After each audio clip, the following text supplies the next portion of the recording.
Before we start this week's podcast, I'd just like to say a quick thank you to our sponsor, Money Farm. Now, for those of you who don't know, Money Farm are one of the biggest digital wealth managers in the UK and Europe. They not only have a stocks and shares ISA, but they now have a pension which they can run for you. And now we've secured an exclusive deal for Money to the Masses podcast listeners and Money to the Masses readers, where Money Farm will reimburse the exit fees and dealing charges charged by your existing pension provider if you transfer to them. You can find out our view on Money Farm by going onto the moneytothemasses.com website and searching for Money Farm Pension Review, where you'll also find all the T's and C's. Now on with this week's show. Hello and welcome to episode 196 of the Money to the Masses podcast with your resident expert as always, Damien Fay and me, Andy Leakes. Damien, welcome back. We had a slight hiatus, but we're back and raring to go. How was your holiday? Oh, it was amazing, Andy. Thank you to the people who messaged in about places to see and go and do things in Venice. But Venice, I went there, I was so flat out before I went that I literally didn't even know what flight or anything I was getting on. I was just following my poor wife and went there with no expectation, and I absolutely loved Venice. So if anybody out there hasn't been, has the chance to go, it's an amazing place. It was beautiful. We did one of those guided walking tours where they talked about all the architecture and the fact that Venice is still built on those wooden piles that it was all those sort of centuries ago when it was made is still incredible. So we lucked out on weather, so I had a great time. The only slight downside to the whole thing, actually, which is going to lead on to a piece in this podcast, is that there was a major distraction for me because the stock market's absolutely tanked while I was out there. Yeah. And doing what I do, you can't really escape that. So I was there with my wife, sort of looking at me. You're not working, are you? And I'm sort of subtly going, no. I'm just googling something. And then I was secretly looking at the markets, and so that's going to actually form a whole piece on that. But no, I loved it. I had a great time. How about you, Andy? You been okay? Yeah, I've had a nice couple of weeks, really. I've actually missed doing the podcast, believe it or not, and I've missed talking to you and catching up. So it's nice to be back. Haven't really been up to much apart from someone bashing into my car, which slightly annoyed me. Didn't leave any details, so I'm left to pick up the pieces and try and get it fixed, which is annoying. But there we go. That happened to me once, I know, and I know exactly how you feel. When somebody did that and you end up having to claim on your own insurance. So, that is annoying. It happened to me. Put up my premiums. Anyway. What have we got, Damien, on this week's pod? Because you mentioned one thing already. What else have we got? No. Before we get to that, Andy, we've got a major announcement. So, stop whatever you're doing and listen to this. Now, for 200 odd episodes, we have threatened to do a meetup. And if anybody who's been listening to the recent podcast and the podcast where I interviewed Pete Matthew from the Meaningful Money podcast, another successful money podcast in the UK, we have now confirmed that we're going to do a meetup in a pub in London. And that's going to occur on the 2nd of November. So that's a Friday. So it's going to be, in a little over 2 weeks. So what I want is everybody listen to this podcast. If you are in London or around London at that time, put it in your diary. What we're going to do, we're going to go to a pub in London on the Friday the 2nd of November. It will be after work, so you can come along and meet Pete and I, and we're going to have some fun. And what we'll do, we'll firm up the actual location. It's likely to be a pub probably in the city, but it'll be easy to get to. Plenty of space and everything like that. So what I'll do is in the next week's podcast, I'll firm up the location. Follow me on Twitter, Money to the Masses, and Instagram, and obviously newsletters and everything that we send out, where we will tell you more and more about it. But what I would love is if you listen to this podcast and you just think, I won't bother because other people will go, please do come along. It'd be great to meet people who listen to the podcast. I get so many emails from you guys out there that I would like to actually meet some of you face to face, have a chat, have a beer.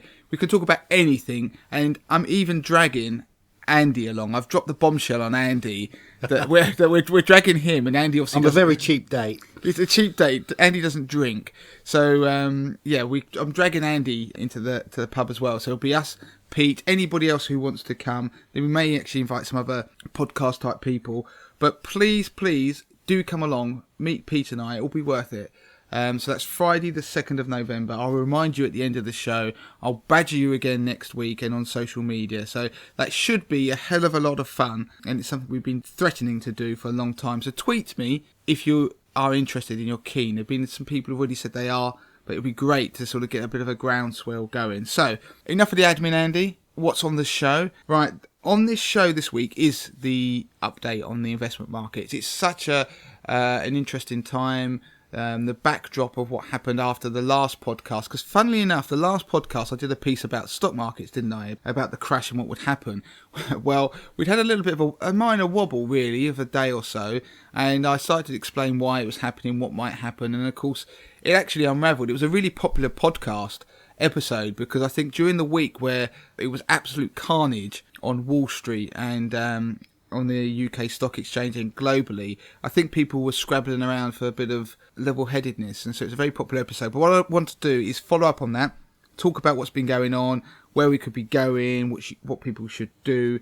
I've got a next piece is a couple of quick questions I've had from people that slightly disjointed from they don't have a section as such, but one on structured products and one on 80/20. And I also want to talk about some warnings for people who are thinking about renting out their house, Airbnb style. So there are some things that you should be aware of if you're going to do it. It can be very profitable, but there are things you should double check before you launch into being a short-term landlord. Great. So what are we going to start with? Are we going to start with the markets, the elephant in the room? The elephant in the room that actually is making itself very pronounced. Perhaps we should call it a bear in the room. Now, very good. Thank you. More of that on the 2nd of November. Yeah, more.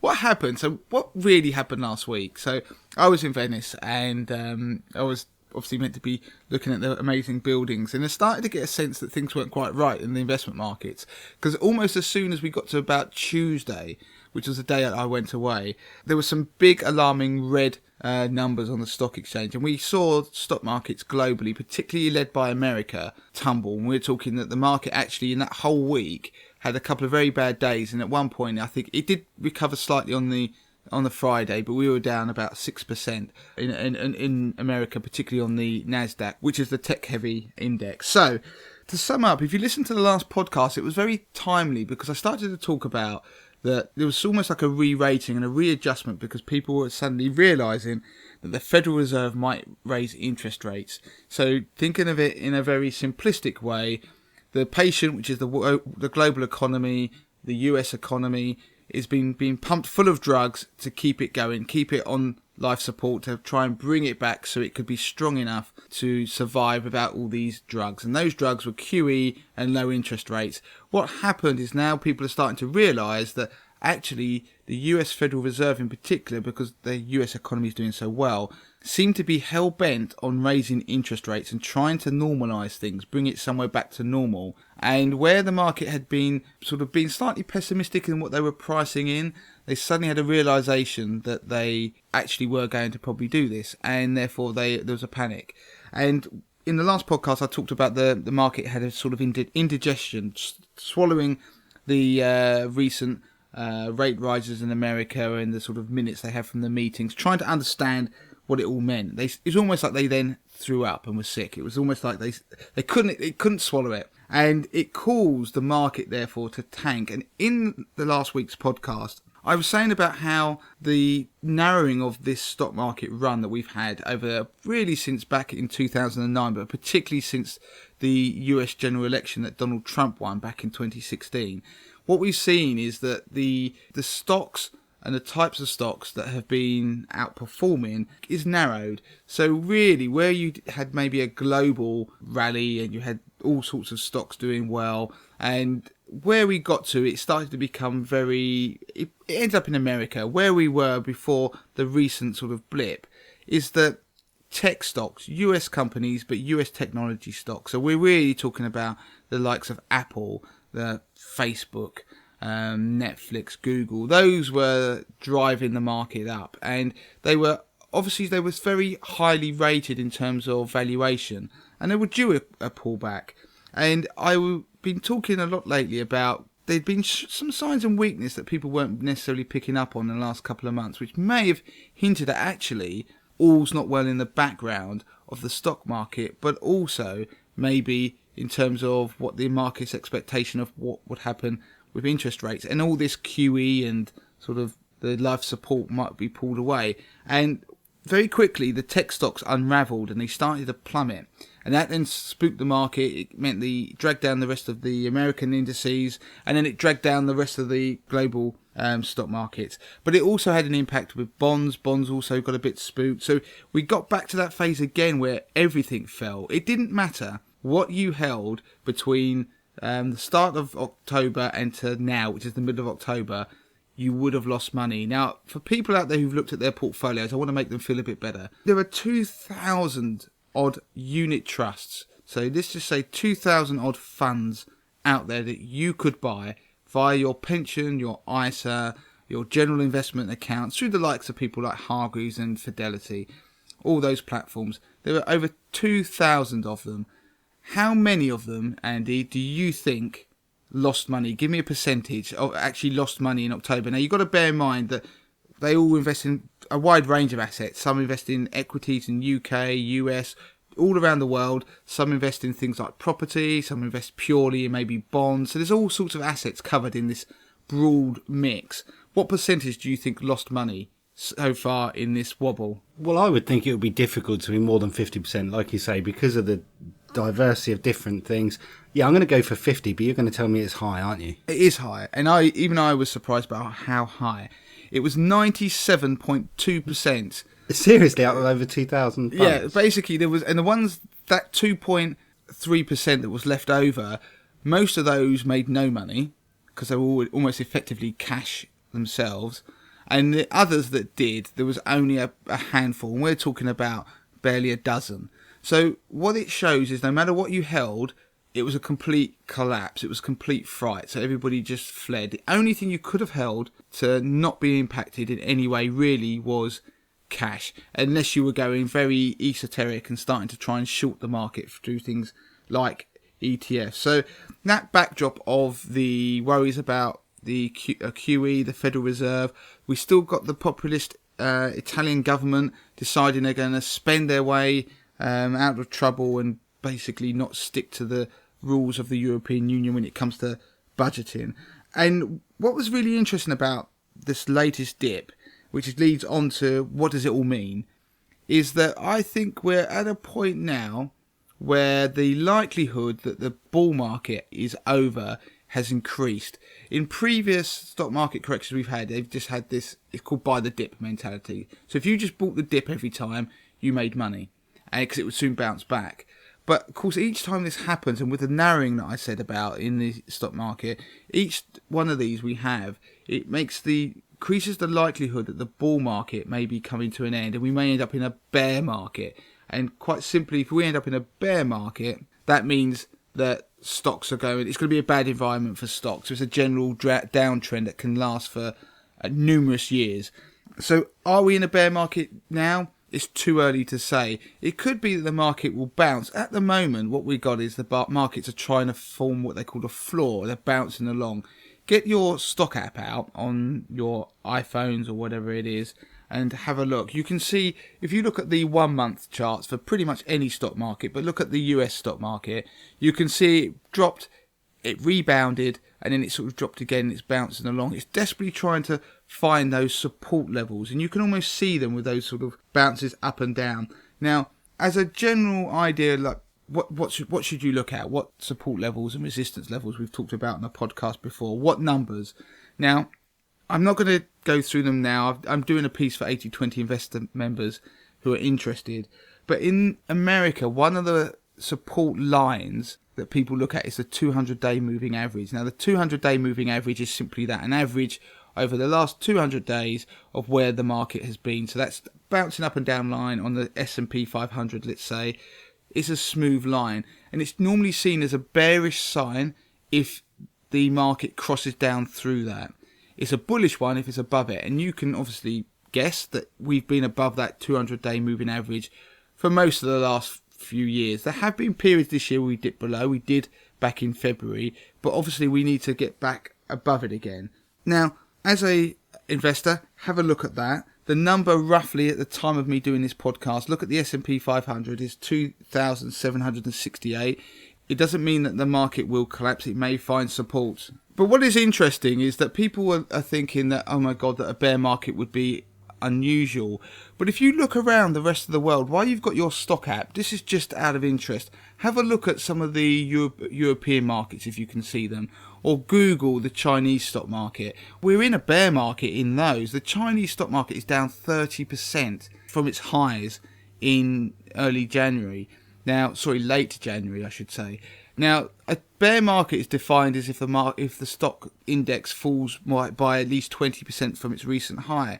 We also have some bear markets already in parts of Europe. We also have them in Asia. So it's not unusual. We already are seeing them. They've been unfolding for most of the year. It's just that the US stock market has been in this incredible bull run that is now finally really being tested. So it's a fascinating time to see what happens. We could have a major collapse. It could just rebound and go higher, because if people remember, we had a similar situation back in February. But what's been interesting is, in the lead up to this, we've been talking quite a bit about ominous signs that remind you of back in the February before the sell-off. And of course now it's panned out. And that's that phrase that, although history seldom repeats, it often rhymes. And that's been the case in this instance. So what do people do in a scenario like this? Now, the worst thing is to panic. Now, there's research that we've done on AG20 Investor that shows that in an absolute panic, normally the worst thing you can always do is just sell out.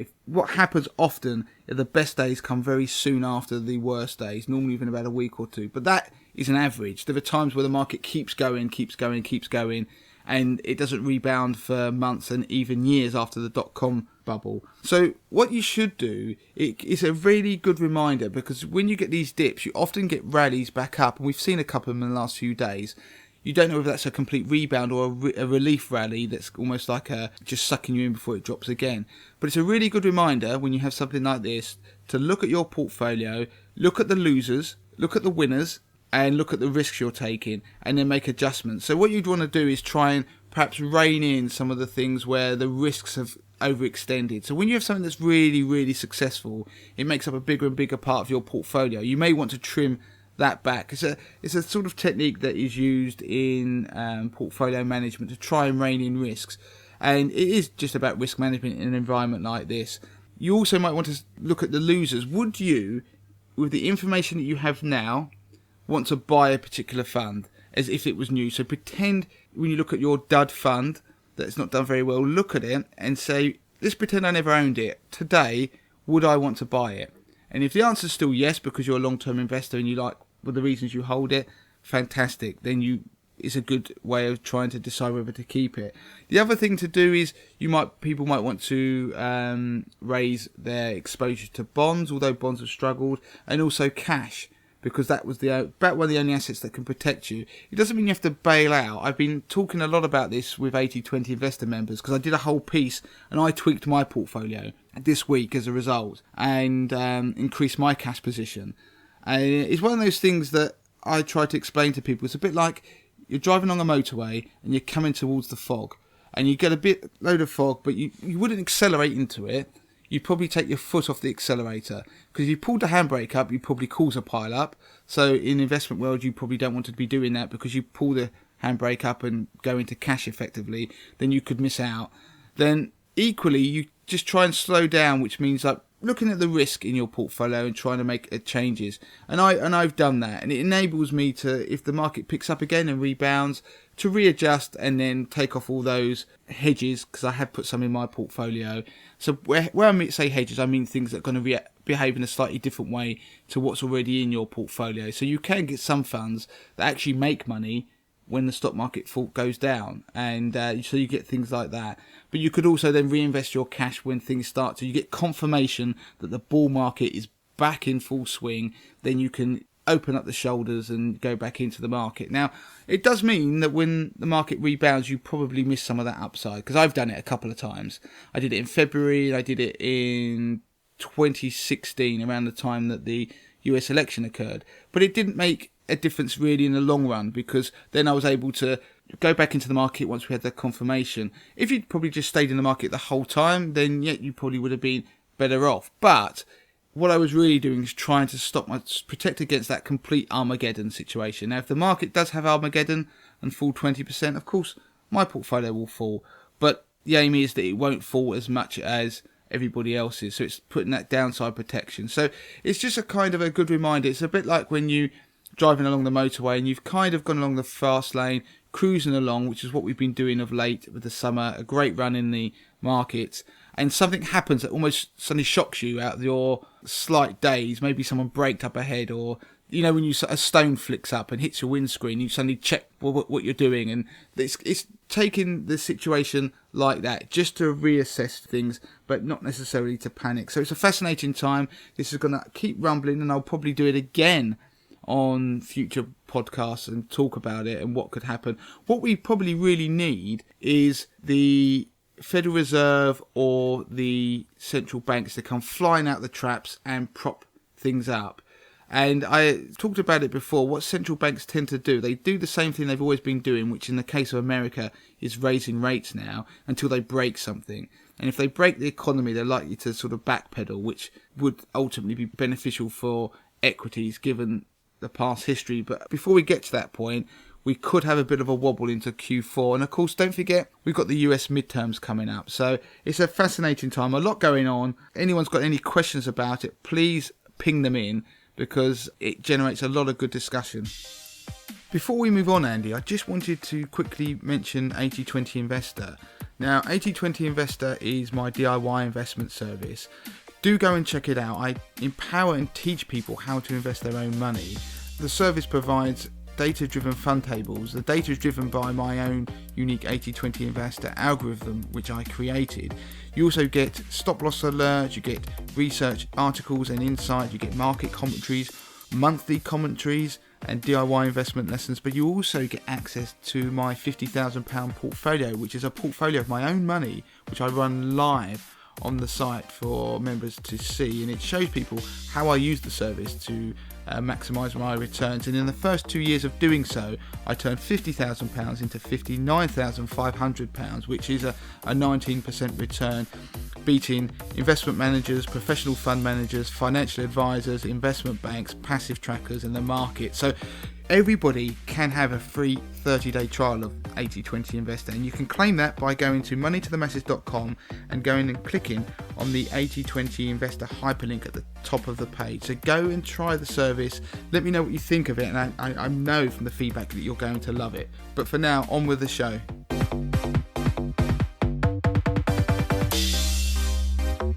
Okay, so a couple of listener questions. What have we got, Damien?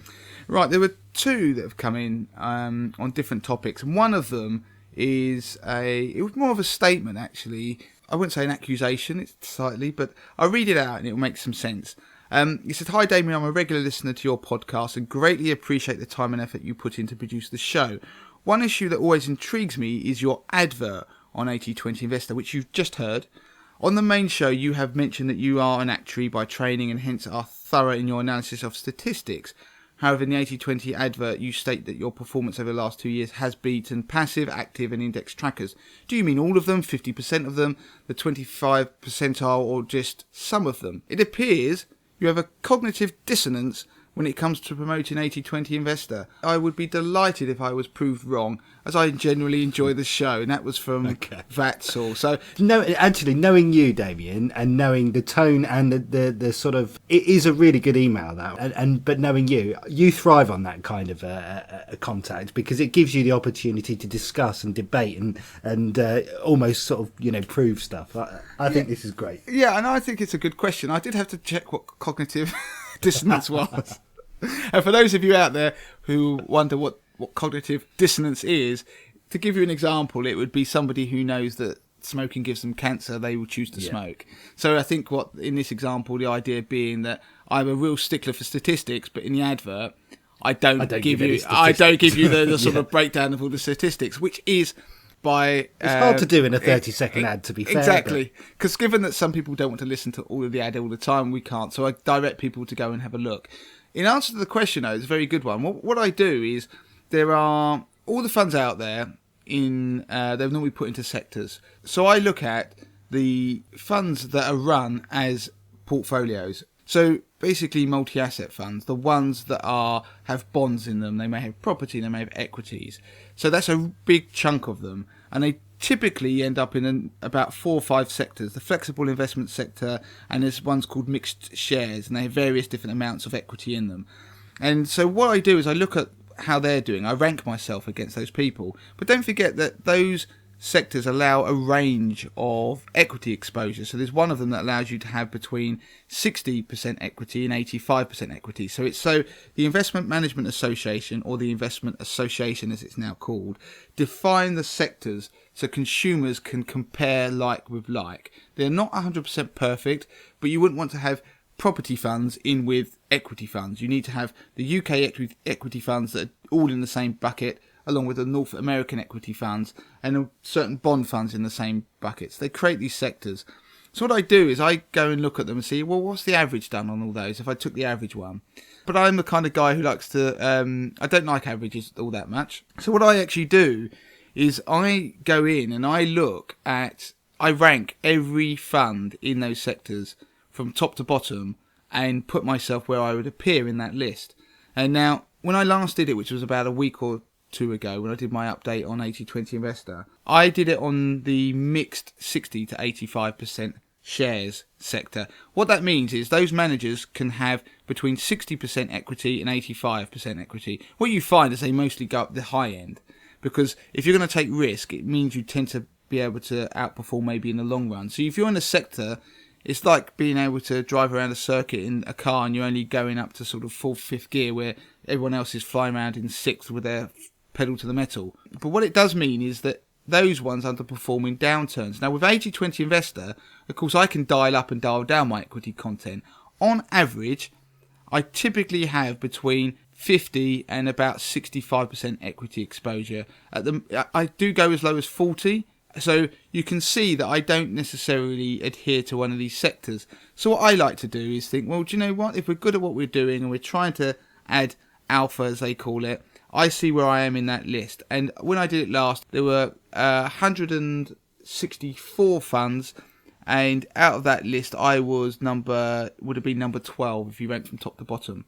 And so that meant I outperformed, I think it was, if you do the numbers, I think it was 91, 92% of the fund managers who are professionally managed money by just using funds to investing and a simple process without having to spend a lot of time. So that's not luck, because if it was just pure luck, I'd have a 50-50 chance of being in the top half. So if I would beat, as Vastal said, 50% of them, I'm doing better than average. But what I went for is like 90. And that is a ridiculous benchmark you try and aim for, but you've got to aim high. That's what my view is. But of course, don't forget that those people at the top typically have 85% equity. So I'm not comparing like with like, because I actually have less. So if my performance is being achieved by taking less risk. Of course, there will be times where that won't happen.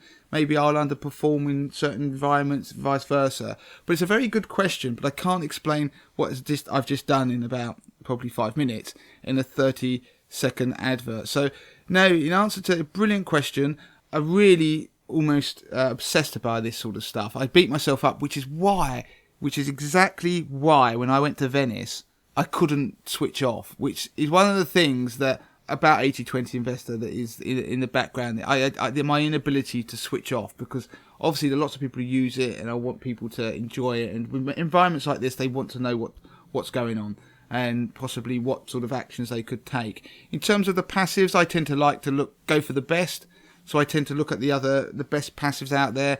Some of them are Vanguard's funds, because set the benchmark high. So I look at how I perform against those, and I build often trackers that are based around their funds but that reflect my equity content. Because I'll give you a quick example. In a market that's crashing, let's say there's a market crashing now, and I had 10% equity, so that meant I was taking hardly any risk, and my fund fell 2% over the period of a correction, yet everybody else fell 20%, 25%, and I went, look how clever I am, I beat them. Well, if I'm almost in cash, that's not a fair comparison, is it?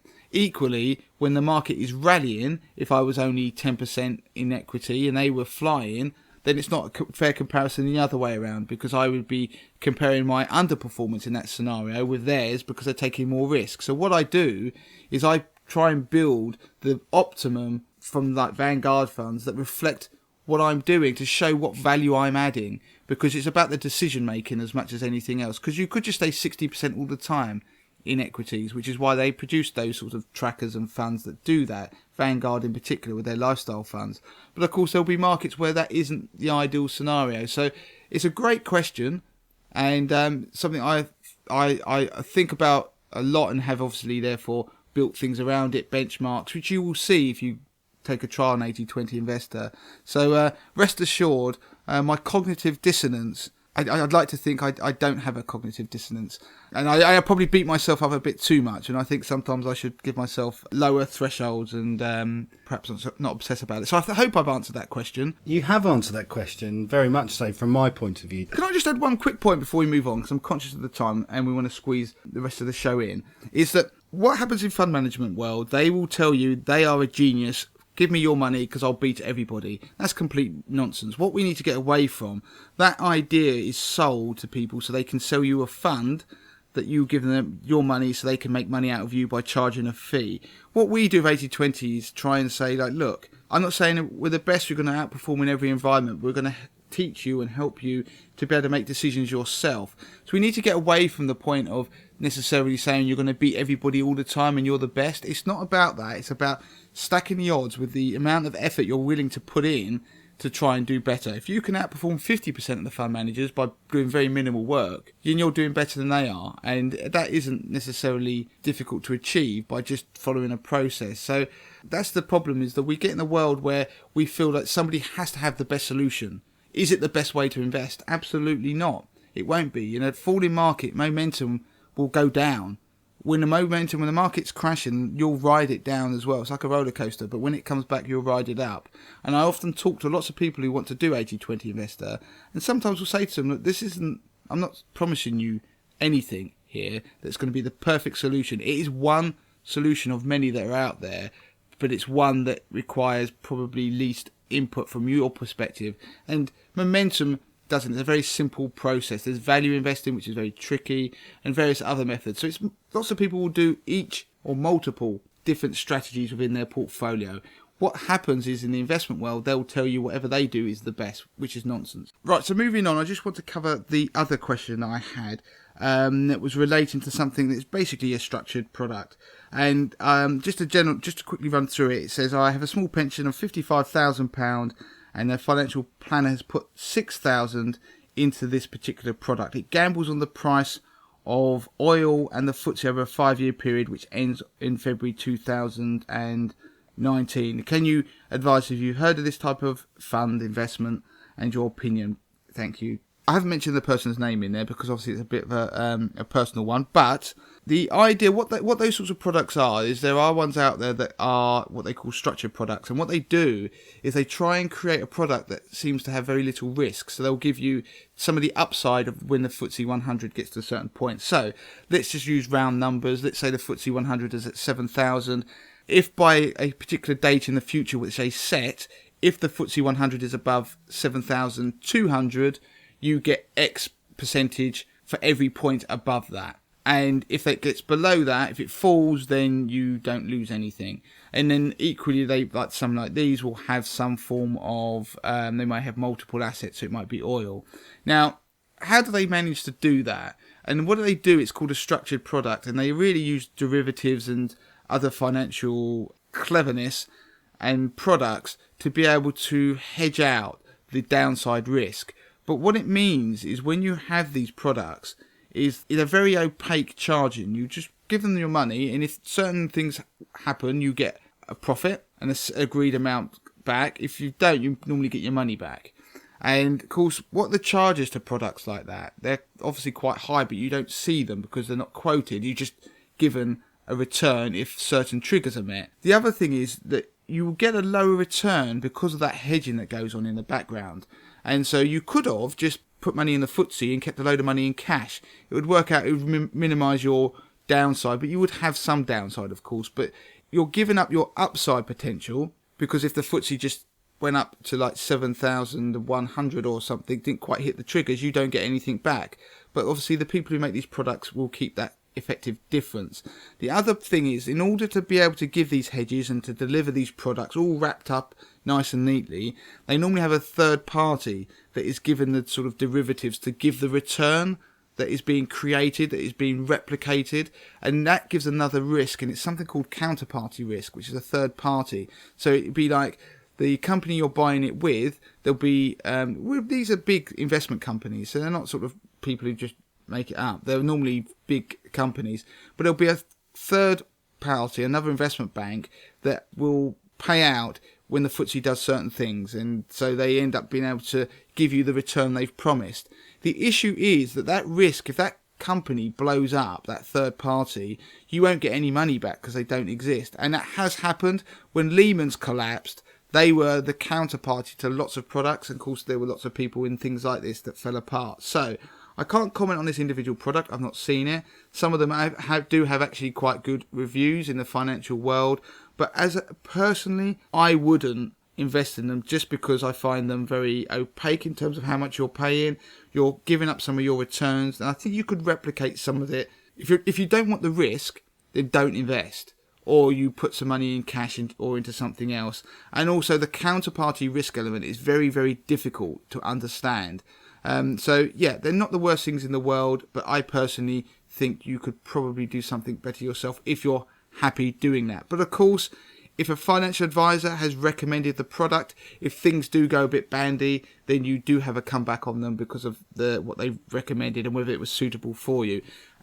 Quick one, Andy. Should we move on to the very last piece of the podcast? Yeah, you mentioned about Airbnb and the dangers or the pitfalls, or something to look out for if you're looking to rent something out. Is that right? Yeah, have you ever used Airbnb? Because I haven't personally. Do you know what? I'm still an Airbnb virgin, and I feel like I'm the only person in the world that hasn't actually done an Airbnb property. Not through not wanting to, just through, not really stumbling across it yet and not really needing something like that. And funnily enough, we got the auditors in at work this week, and I said to the auditors, and they're not from our area, so they have to come in and stay for a few days in London, and they normally hire a hotel. And for this year, they've changed it up slightly, and they've actually got themselves an Airbnb. So it's obviously being used not just in a personal sense, it's being used more in a corporate sense as well now. Oh, right. I thought you were going back to say, you said to them, I'm a virgin, can I come and stay just to lose my virginity? But I am too, though. I've never used them, but I've known people who've used them abroad and they've had glowing references about the whole thing. There have been some downsides. I think in Barcelona, they're trying to, when we were there was a big protest about it, actually, funnily enough, when I went on holiday there a previous year, about Airbnb. They don't like it because it's almost feels it's unregulated, and they want to try and contain it and also charge you a city tax. But anyway, if you are in the UK and you're thinking about doing Airbnb, a few quick things to bear in mind. Now, obviously, there is a benefit for renting a room out or something in your house. You can have £7,500 worth of income tax-free via the rent-a-room scheme. If you do your whole house, it's only £1,000.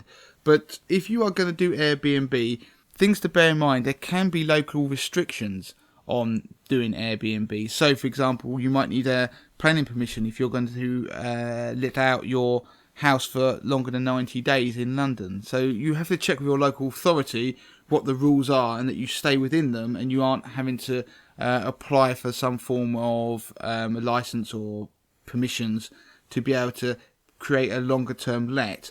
The other one is mortgages. Your mortgage company might not like it. There's so many different views on this from different mortgage companies, how they view Airbnb in a property that is your normal residence. But it seems to boil down to is that it's mostly that if you're living in that property, then they're more okay with it than if you're just using it to make money and you don't actually live there. That then gets to the point where I think they view it a bit more as buy to let, and they then start to have an issue with it. So you need to check with your mortgage company. Insurance, your insurer probably won't like it.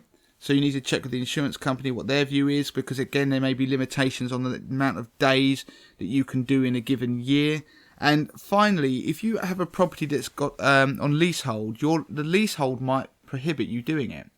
So really? Yeah, which I'd never realised. And of course, leaseholds are all one of those things in the news now where people are having untold issues with. So it's another one to chuck on the pile for people who have their properties with leasehold.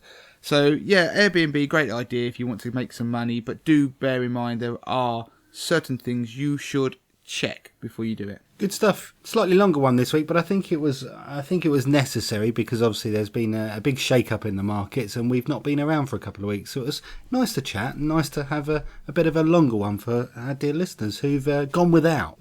They've gone without, but in 2 weeks, Andy, 2 weeks' time, they can meet us out in London. So put it in your diary. Friday, the 2nd of November, you're going to come and meet me, Andy, and Pete, and maybe many other different podcast types, but principally us three in the pub, and everyone's welcome. And I really would love people to come and sort of show their support for the whole thing that we do at Money to the Masses. Good stuff. I'm looking forward to that. And if you do want to get in touch with Damien and feature on this show in the future, then do get your questions across. It is at Money to the Masses with a number 2. And that's on Twitter, or it's damien@moneytothemasses.com. And if you want to drop Damien a line just to say, yep, I'm really interested, I'm coming along, then he'd love to hear that too. And we'll be dropping information further down the line, exactly which pub, in the next few days, I'm assuming. And certainly on next week's podcast, we'll have a firm venue. Okay, that's it, pretty much done. Last thing from me, if you'd like to review the podcast, we'd love that too. Damien, enjoyed this week. Until next time. Until next time. Don't forget to claim your free copy of Damien's best-selling book, The 30-Day Money Play. Sort your finances in just 5 minutes a day, worth $4.99. Just go to moneytothemasses.com/podcast to find out how.